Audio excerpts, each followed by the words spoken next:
since I won that fight, he's gone completely quiet, and he'll continue to go completely quiet about me until he retires, because there's no way on earth that he's going to fight me. Not a chance. I will retire Jon Jones without even fighting him.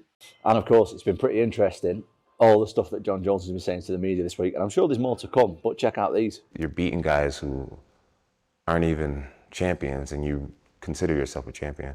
He's not a champion. So Jon said I need to fight more champions, but this is the problem I've got. Jon is the champion, and he won't fight me. And he says that he won't fight me because it's too much of a gamble. Aspinall to me is no difference than an Owen St. Prude or Dominic Reyes or Anthony Smith. They're like just another up-and-comer that's exciting right now. And I'm not into gambling my legacy for what's exciting. And Jon, if you're not into gambling your legacy, that to me sounds like you're scared of losing against me. Tom Aspinall has just dropped the most savage response to Jon Jones, calling him a quitter after UFC 321. The British heavyweight champion didn't hold back, telling Jones, "Before calling me a quitter, look at your own past. You spent almost a year running from fighting me, and then I retired you without even stepping in the octagon." When Jon Jones is getting told that Tom Aspinall is the guy that's going to beat him, he's sitting back hoping that something happens to give him a reason to go and downplay that. We spoke about it prior to the fight. I told you guys if ACUSATION won, Jon would constantly go, that's the guy he thought was going to beat me. I don't know that finish isn't more satisfying to a guy like Jones, because now he can almost guess what would have happened, even if that might not be true. Make no mistake about it, ACUSATION was finding a lot of success in round one, more than many people thought that he was going to. But Cyril could have either continued to build, or Tom could have completely settled himself and turned that around. Guys, that was a 4-minute round. They did not fight a long fight to really form an opinion. I think the reason they formed an opinion in the strong way that they did, because they'd never seen Tom struggle at all. I told you before the fight, this was easily going to be the hardest thing he'd ever done. Jon Jones is back at it. He's calling Tom Aspinall overrated, calling him a quitter, saying that he is very, very simple. He's basic. The man's a quitter. Look at Cyril Gane, right? He was just getting comfortable. Tom's a great athlete, but I do feel like he's a one-trick pony. I believe that his wrestling and jiu-jitsu is incredibly overrated. We all know why he's saying this. Obviously, UFC 321, Tom Aspinall got poked in the eye. We've been over this many, many times, so I won't repeat it. Incidentally, Cyril Gane is back in the gym. He's training again. He's hitting the pads. He's working. So does that mean that we might have news of a rematch pretty soon between Tom Aspinall and Cyril Gane? I, for one, certainly hope so. But here's where it gets even more explosive. Aspinall isn't fighting this battle alone. Jon Jones's longtime rival Daniel Cormier is questioning Jones's harsh criticism, while UFC legend Michael Bisping has come out swinging in defense of his fellow Brit. This is turning into the biggest verbal war in heavyweight history, and we're breaking down every single angle. Stick around because this gets heated. Is Jon Jones scared to fight you? Yes. Jon is conning the public. The fact that he didn't want to fight Ngannou for 3 years, and now he's not wanting to fight me for over a year. Is that fight fucking happening? The UFC are saying that it's going to happen. I think it's down to him and Dana. Dana loves Jon Jones. He's trying to grease up his ego a little bit. I think he's one of the best fighters ever. Definitely top 3. That's debatable when you start putting in about drug tests and stuff like that, I think. Damn. What drug are you talking about specifically? Yeah. Let's start with Tom Aspinall's absolutely devastating clap back at Jon Jones. After Jones spent weeks calling him overrated and a quitter following the UFC 321 no contest with Cyril Gane, Aspinall finally fired back with both barrels. I've got so much support from all around the world, and I appreciate it so much, and I'm aware that people just want me to fight. Listen, I want to fight more than anybody. I've been training non-stop. I've been so consistent. When the time comes, it's going to be something special. So remember what I said quite a while ago now? I will retire Jon Jones without even fighting him. That's something that I said.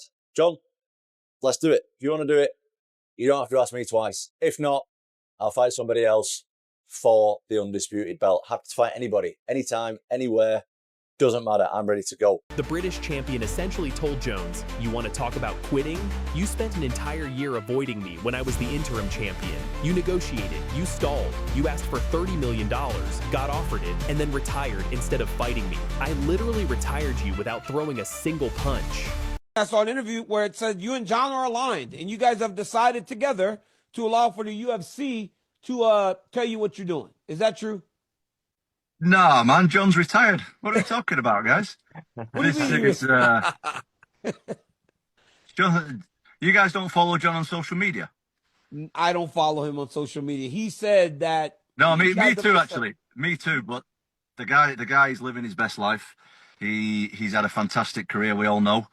We know John's a religious man, so I want to say God bless him moving forward in what he does with his life and his career. And you know, we move on. We move on. I'm the undisputed heavyweight champion of the world. I'm ready to take on all comers, get this division moving again. Us guys have been waiting around too long. You know, the contenders are getting sick of it. Everybody's getting sick of it. Even the fans are getting sick of this stuff. So John's retired, and it's time that we move on. And you know what? Aspinall has a point. The timeline doesn't lie. For over a year, the MMA world demanded Jones versus Aspinall, the undisputed champion versus the interim champion. It was the fight that made the most sense. Instead, Jones chose to fight Stipe Miocic, who hadn't competed in 5 years, and then promptly retired after winning. Just say hello. Just say hello. How are you? Good, man. Nice to meet you too. We're gonna do this thing along. I'm this far. We're gonna do this thing. I would hope so. I would hope so. All the best. All the best. Quick mixture.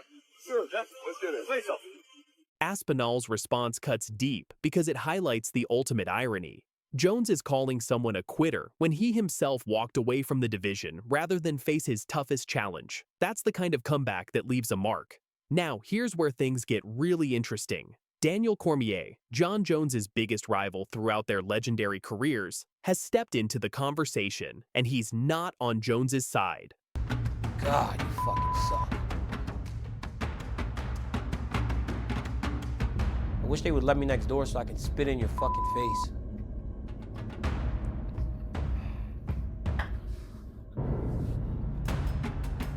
You know I would absolutely kill you if you ever did something like that, You right? could never. On his YouTube channel, DC broke down exactly what's happening here, and his analysis is brutally honest. When Jon Jones is getting called a duck, when Jon Jones is getting told that Tom Aspinall is the guy to beat him, he's sitting back hoping that something happens to give him a reason to go and downplay that. We spoke about it prior to the fight. I told you guys that if Cyril Gane won, Jon would constantly go, "That's the guy you thought would beat me." But finally now, John is speaking about Tom Aspinall. One thing you guys have to understand about this whole thing, though. When Jon Jones is getting called a duck, right? When Jon Jones is getting told that Tom Aspinall is the guy that's going to beat him, he's sitting back hoping that something happens to give him a reason to go and downplay that. We spoke about it prior to the fight. I told you guys if Cyril Gane won, John would constantly go, "That's the guy he thought was going to beat me." Cormier sees right through Jones's strategy. This isn't about honest fight analysis. It's about Jones finding ammunition to justify his decision not to fight Aspinall. But DC's most powerful argument focuses on the actual fight itself. He asks the question everyone should be asking. Guys, that was a 4-minute round of a fight. They did not fight a long enough fight to really form an opinion. You couldn't really form an opinion as strongly as so many have. Guys, that was a 4-minute round of a fight. That's it. They did not fight a long fight to really form an opinion. You couldn't really form an opinion as strongly as so many have. Think about that. Jones is basing his entire quitter narrative on 4 minutes of cage time that ended with a legitimate eye injury. Cormier points out that Cyril Gane was finding success, sure, but there were still 21 minutes left in that fight. Anything could have happened. DC even brings up Khabib Nurmagomedov losing a round to Justin Gaethje before submitting him. One difficult round doesn't define a fighter's career or character. Cormier then poses the critical questions. Is Jon Jones being a little bit too harsh? Can we really form that strong an opinion based on 4 minutes? Does Tom Aspinall not deserve a little grace? Is Jon Jones being a little bit too harsh? Like, can we really form that strong an opinion based on 4 minutes? Does Tom Aspinall not deserve a little grace? Coming from someone who knows Jones better than almost anyone, these words carry serious weight.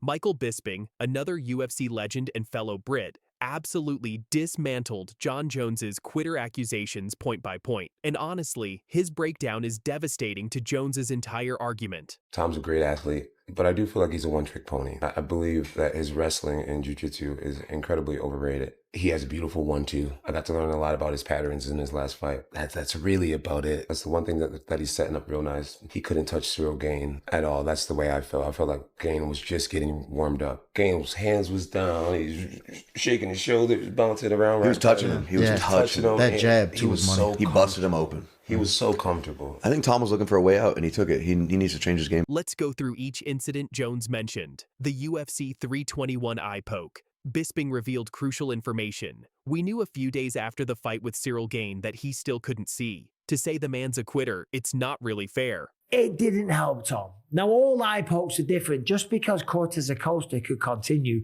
doesn't mean that Tom could. And we knew a few days after the fight with Cyril Gane that he still couldn't see. And I'm going over some old ground here, but I'm going to get to the new stuff in a minute. To say that the man's a quitter, it's not really fair. This isn't speculation. Aspinall's father confirmed Tom had no vision in his right eye and only 50% capacity in his left eye days after the fight. That's a serious medical issue, not quitting. The Curtis Blaydes knee injury. Jones criticized Aspinall for not trying to continue after his knee buckled against Blaydes. Bisping shut this down immediately. He said, "Oh, but with Curtis Blaydes, he didn't even try to continue. To say that he didn't try to fight through it, it's not how these things work. You throw a kick, something happens in your knee, something breaks, something tears. Just because the guy didn't continue fighting doesn't make him a quitter. The man was in a tremendous amount of pain. It was done. It was over." When Tom gets hurt, it's like he's like immediately incapacitated. Mm-hmm. Immediately. He shut down. It's like you poke my eye and then he's like immediately, there's no like. He never tried to look. It was rag on the eye immediately. Dude, I would have been the silliest looking cat on national TV just trying. He didn't try. Trying. He didn't try. Same thing with Curtis Blaydes. When he hurt his knee, there was no limping. There was no trying to get up. It was just like immediately. Yep. Oh, burn my village. I can't go on. Like, he doesn't have the dog in him. Yeah, that kill or be killed. Immediately quits. Yeah. When he got tapped out with an ankle lock, there was no trying to fight his hands. There were no trying to. He immediately quit. You see the pattern of it. Immediately. Yeah. And I noticed the profile pic change, and then you had some on your horse too, similar. Yeah. What's with that? I'm just having fun. You having fun with the eye patches? I'm having fun with it. Yeah. Okay. It's like, he had at it with me. He had a long time coming at me. So it's to keep the fans engaged. Of course. And I'd love him to have a very highly paid boxing match.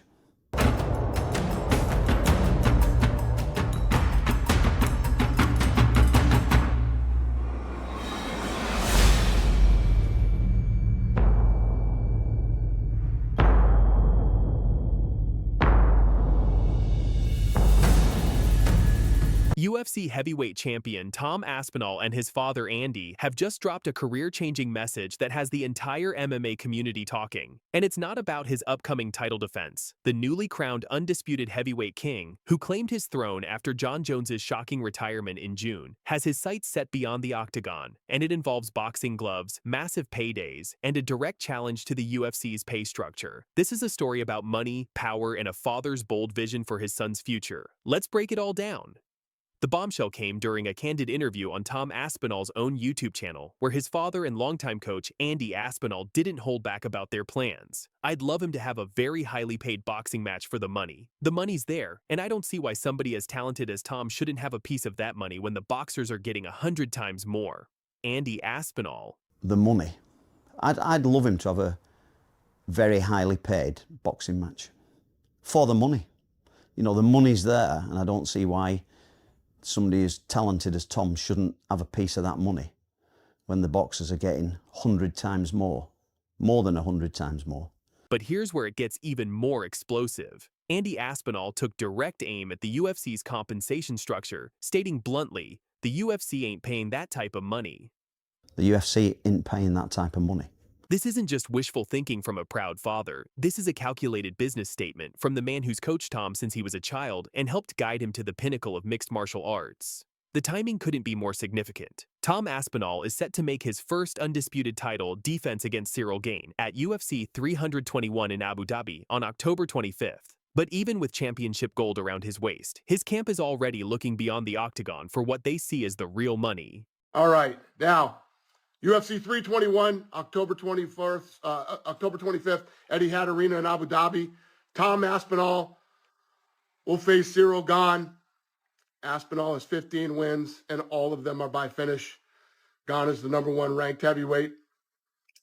You can go to tickets go on sale this Friday. Let's talk numbers, because that's what this is really about. Andy Aspinall didn't mince words when describing the financial disparity between boxing and MMA. According to Andy, boxers are earning more than 100 times more than UFC fighters. To put this in perspective, while top UFC champions might earn millions per fight, boxing's biggest stars regularly command $20 to $50 million purses, sometimes even more.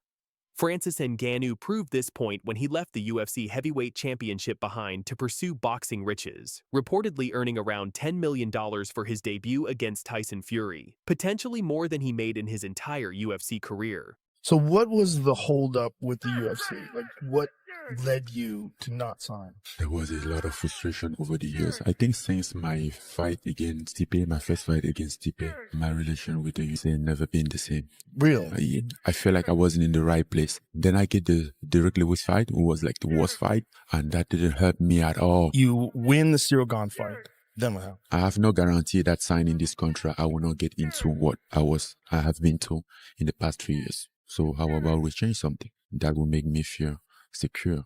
And what did you want to change? A lot of things. But here's the kicker. Andy Aspinall revealed something shocking about his son's current earnings compared to other athletes. An American footballer. He's earning a tiny fraction of what they're earning, and he's one of the best in the world at doing what he does and not getting paid enough. An American footballer who we've talked to when in America, he's earning a tiny fraction of what they're earning. And he's one of the best in the world at doing what he does and not getting paid enough. This raises serious questions about fighter pay in the UFC, especially when we're talking about the heavyweight champion of the world potentially being out-earned by mid-tier American football players. This isn't just talk. The Aspinalls have a strategic plan mapped out. Andy outlined a clear timeline for his son's immediate future that could set up a massive boxing payday. October 2025, UFC 321 versus Cyril Gane in Abu Dhabi. Tom Aspinall will face Cyril Gane. Aspinall has 15 wins, and all of them are by finish. Gane is the #1 ranked heavyweight. UFC 321, October 25th, Etihad Arena in Abu Dhabi. Andy's ultimate goal, simple and direct. Get the money, get the glory, and get out, with Tom's health intact. The strategy is reminiscent of what we've seen with other MMA stars. Conor McGregor proved the crossover model works with his massive payday against Floyd Mayweather. Francis Ngannou followed suit by leaving the UFC to pursue boxing riches. But here's what makes Aspinall different. He's doing this as the reigning champion, not after losing or being stripped of his title. That gives him incredible leverage. So, who could Tom Aspinall potentially face in the boxing ring? The heavyweight division is currently dominated by unified champion Alexander Usyk, who holds all 4 major titles after his victories over Anthony Joshua and Tyson Fury. Alexander Usyk putting on the performance of a lifetime. Buckle the legs. Buckle the legs. The champ is in real trouble here. So much. No. Usyk trying to send shockwaves throughout the heavyweight.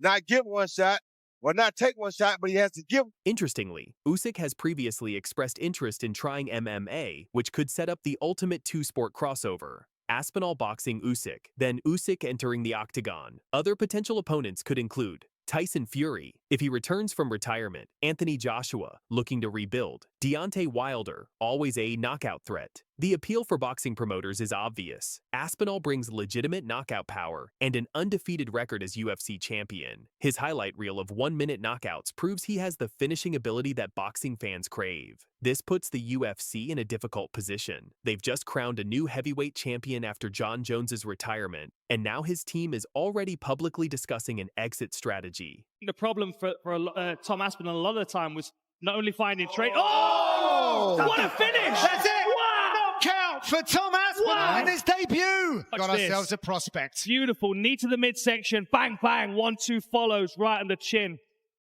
He just did not stand a chance. Doesn't As get soon as that cleaner knee than that, landed, Dan.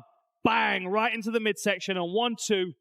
Very nice. And he measured the right hand early as well. Dana White and the UFC brass have historically been resistant to allowing their biggest stars to pursue boxing while under contract. But the Aspinalls aren't asking for permission. They're making a statement about fair compensation. The broader implications are massive for the sport. If the reigning heavyweight champion can't be adequately compensated by the world's premier MMA organization, what does that say about the entire fighter pay structure? This could be the catalyst for significant changes in how the UFC approaches compensation for its biggest stars, especially champions who have proven their drawing power. Tom Aspinall's father has thrown down the gauntlet, not just to potential boxing opponents, but to the UFC itself. The message is clear: pay your champions what they're worth, or risk losing them to boxing's lucrative landscape. With Aspinall set to defend his title in just 7 weeks against Cyril Gane, all eyes will be on Abu Dhabi. But the real question isn't just whether he'll win, it's whether this victory will be his last in the octagon before pursuing those boxing millions. Will the UFC step up with a mega deal to keep their heavyweight champion, or will we witness another exodus of top talent to the boxing world? One thing's for certain: Andy Aspinall's bombshell has changed the conversation around fighter pay and career strategy in combat sports forever. We'll continue following this developing story. For now, this has been your Combat Sports Update. Stay tuned for more breaking news. But Tom's gigantic as well. He's big, he's light on his feet, he can move. I always say he's like a heavyweight Muhammad Ali, or mixed martial arts Muhammad Ali, or a heavyweight George St. Pierre. He can grapple, he can do it all.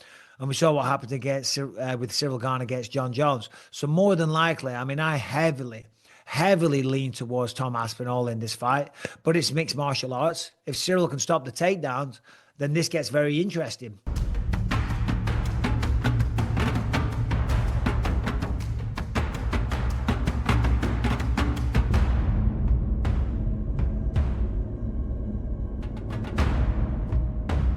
UFC legend Michael Bisping just dropped a bombshell comparison that has the entire MMA world talking. The former middleweight champion just called Tom Aspinall the Muhammad Ali of MMA. And if that wasn't enough of a warning shot to Cyril Gane, wait until you see what Aspinall just did to a heavy bag in training that has everyone terrified. But he's the same height as me, if not an inch taller, but thick. Yeah. And I was like, fuck, you're a lot thicker than I would expect. Yeah. And the speed. Yeah. That's the thing that I'm like, okay, that's the danger. But again, grappling, he's a black belt. But John is fucking... That's different. Yeah. Yeah. But I don't know, man. They got to fight. But if they don't ever fight, we'll never know. Jon Jones versus Tom Aspinall. No, Jon Jones is the GOAT in my book. You know, he's one of the best. And I recently saw Aspinall fight for the first time recently. And he's a great fighter. And he's a great champion. But I think it'll be tough for me to ever say that anybody will beat Jon Jones until it happens. It's a very intriguing fight. If I had to put money on it, it'd be super hard for me to bet against a guy like Jones, just because I know the mindset that he comes in with. Not saying Aspinall couldn't get it done because of all those physical gifts that he had, but dog, betting against a guy like that, who, if he gets you on the ground, that's just a bad night. Why Michael Bisping's stunning praise for Tom Aspinall might be the most accurate comparison in combat sports history, and why Cyril Gane should be very, very worried about UFC 321. Let's get straight to the explosive quote that has everyone talking. Michael Bisping, a man who grinded his way to the top of the middleweight division and knows what separates legends from pretenders, just made this incredible statement about Tom Aspinall. Here's exactly what Bisping told Bloody Elbow, and I quote, "Tom's gigantic as well. He's big and light on his feet. He can move. I always say he's like an MMA Muhammad Ali or a heavyweight Georges St. Pierre. He can grapple. He can do it all. I heavily lean towards Tom Aspinall in this fight." But Tom's gigantic as well. He's big, he's light on his feet, he can move. I always say he's like a heavyweight Muhammad Ali, or mixed martial arts Muhammad Ali, or a heavyweight George St. Pierre. He can grapple, he can do it all. And we saw what happened with Cyril Gane against Jon Jones. So more than likely, I mean, I heavily lean towards Tom Aspinall in this fight, but it's mixed martial arts. If Cyril can stop the takedowns, then this gets very interesting. Now, when a UFC legend compares someone to Muhammad Ali, you listen. This isn't just about footwork. Ali revolutionized boxing by moving like a dancer while hitting like a truck. Aspinall is doing the exact same thing in MMA. We're talking about a 6-foot 5-inch heavyweight who moves like he's fighting at middleweight. The Ali comparison goes deeper than just movement, though. Both fighters possess that rare combination of physical gifts and mental sharpness. Ali could outthink opponents just as easily as he could outbox them. Aspinall shows similar fight IQ, reading opponents and striking at the perfect moment. Watch this hand. He constantly distracts you with the lead hand. So he's keeping you busy with this before he starts to turn and starts to do these kicks. This comes first, is the front hand look. Watch how he just pulls it out before he does anything.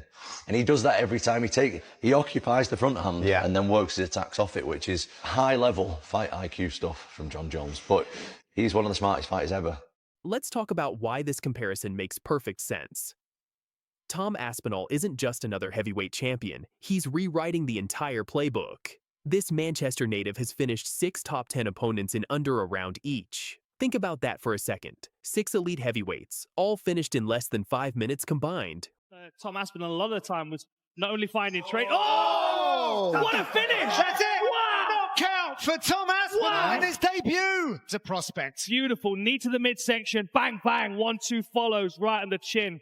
We're talking about dominant wins over Alexander Volkov, Curtis Blades, Andrei Arlovsky, and of course that stunning first-round knockout of Sergey Pavlovich that earned him the interim title. Then he avenged his only UFC loss against Blades with another 60-second knockout at UFC 304. The scary part? Aspinall moves like a middleweight trapped in a giant's body. He's got that rare combination of speed, power, and fight IQ that we haven't seen in the heavyweight division since, well, maybe ever. Can't be reckless with Curtis. Oh, can't say the big reactions.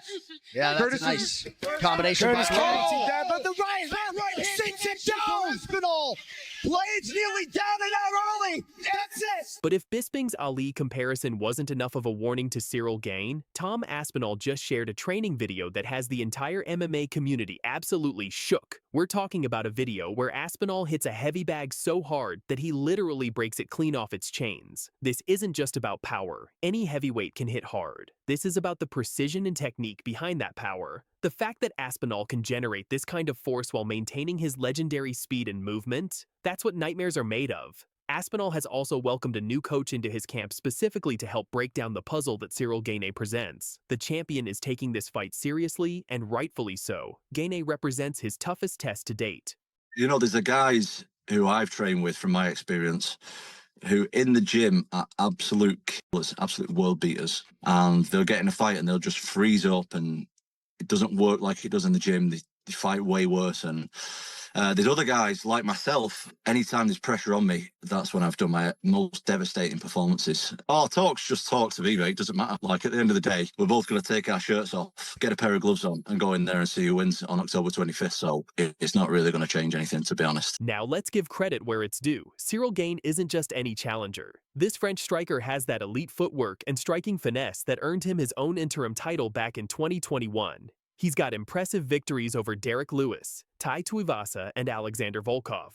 Here's what makes this fight so intriguing. Bisping himself admitted that out of all heavyweights, Gane is probably the most athletic and might be the only man who can match Tom in terms of movement. In fact, Bisping said Gane might even be more athletic and lighter on his feet than Aspinall. This will be Gane's 3rd shot at UFC gold. He lost a decision to Francis Ngannou at UFC 270, then got submitted by Jon Jones in just over 2 minutes at UFC 285. The question is, can the 3rd time be the charm against a champion who's looking absolutely unstoppable? UFC 321 in Abu Dhabi on October 25th isn't just another title fight. This is Tom Aspinall's chance to silence any remaining doubters and cement his place among the heavyweight greats. We're talking about the first defense of his undisputed title in the post-Jon Jones era. Michael Bisping made it clear he heavily leans towards Tom Aspinall in this fight. And honestly, after seeing that training footage and understanding the Ali comparison, it's hard to disagree. For Aspinall, it's about proving he's not just a transitional champion, but the start of a new heavyweight dynasty. For Gane, it's about finally capturing that elusive, undisputed title that slipped through his fingers twice before.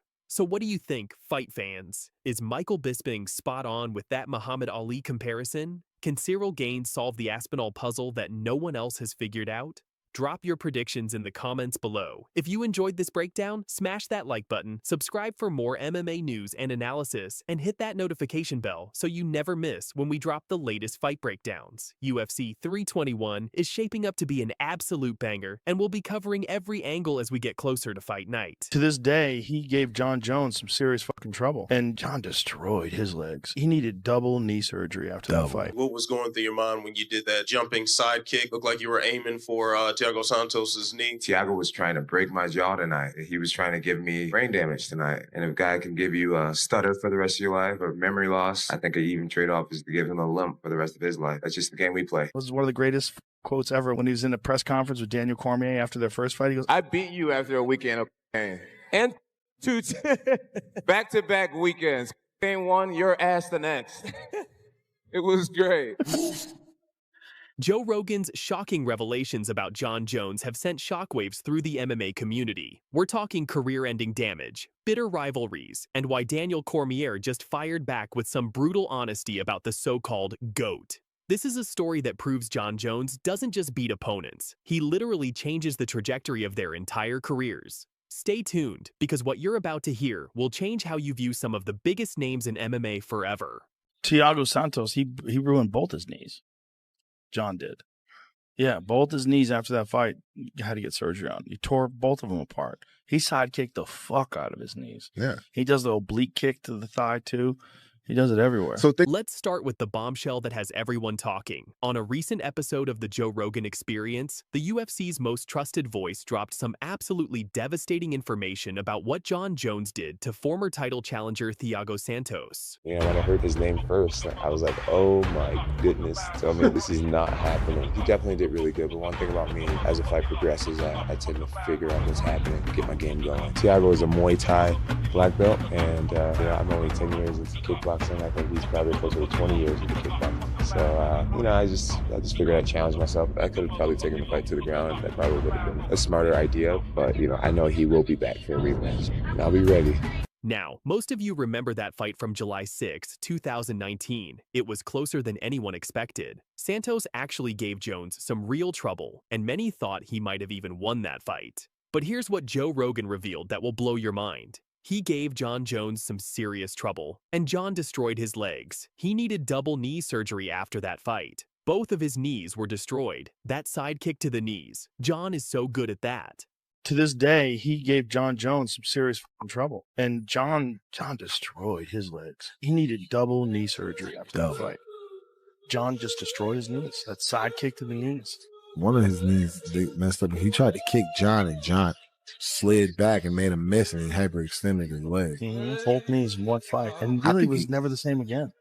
Think about that for a second. Double knee surgery. Both knees are destroyed. This wasn't just a loss. This was career-altering damage that Santos is still dealing with today. And the proof is in the numbers, folks. Since that Jon Jones fight in 2019, Thiago Santos, who was once considered one of the most dangerous knockout artists in the division, has won just one fight. One. That's over 5 years of struggling to get back to where he was before stepping into the octagon with bones. I've never met a person that actually remembers more than Rogan. We go to dinner after the fights. Yeah. And he'll be talking about events at UFC 15, and I'm like, UFC 15? Was that in 2004? This is the Jon Jones effect. He doesn't just beat you, he fundamentally changes who you are as a fighter. I want to take this time to thank Daniel Cormier for being my biggest rival and motivator. Daniel Cormier, guys, he has absolutely no reason to hang his head. He has been a model champion, a model husband, a model father, a teammate, leader, and I aspire to be a lot more like that man because he's an amazing human being. Unfortunately, we were opponents, but outside of that, he is a true champion for the rest of his life. But that's not even the biggest story here. Daniel Cormier, Jon Jones's greatest rival, just went on Shannon Sharp's club Shay Shay and dropped his own bombshell that has the MMA world completely divided. Despite losing to Jones twice, despite their bitter personal history, Cormier made a statement that nobody saw coming. When asked about Jon Jones being the greatest of all time, here's what DC said. I don't believe he should be considered the greatest of all time. Steroids in fighting is much different than anything else in the world. You just can't have that tied to your name, especially in fighting, and people call you the greatest of all time. The steroid is tied to his name. Yep. He can't be in the GOAT conversation. I don't believe that. I don't believe that he should be considered the greatest of all time. I've said that. You can't, Shannon, steroids. Yes. In fighting is much different than anything else in the world. They make you stronger. They make you faster. They give you endurance. Recovery ability when you train.